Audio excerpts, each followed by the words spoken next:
Diyora! Diyora! Assalomu alaykum akajon.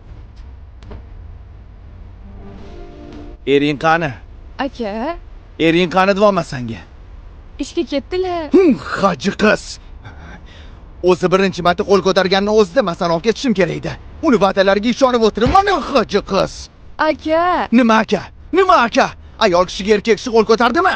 U haji qiz bo'ladi, erkak emas. aka. Mani oldimda erimni haqoratlamang. Ha? Urgandir. Ha, so'kkandir. Qaysi oilada janjal bo'lmaydi? Ayollar tiq etsa uyga ketib qolsa, akalari oilasiga aralashaversa, oilani oilaligi qoladimi? Yetim farzandlarni ko'payishi turmushmi? Ayolam, erkak ham chidashi kerak. To'g'ri, lekin bunchalik emas-da. Aka, men erimni mahramiman. Jigarim bo'lsangiz, kelib mehmon bo'lib keting. Siz bilan yuz ko'rmas bo'lishimiz mumkin.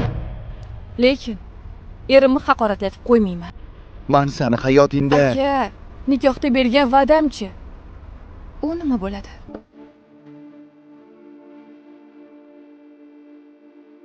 Akajon, kuyovingiz kelishiga bugun mehmonga keling.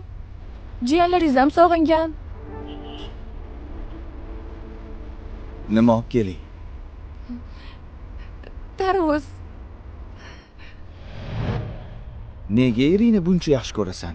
Erim bo'ladi-yu, yaxshi ko'rmay bo'ladimi?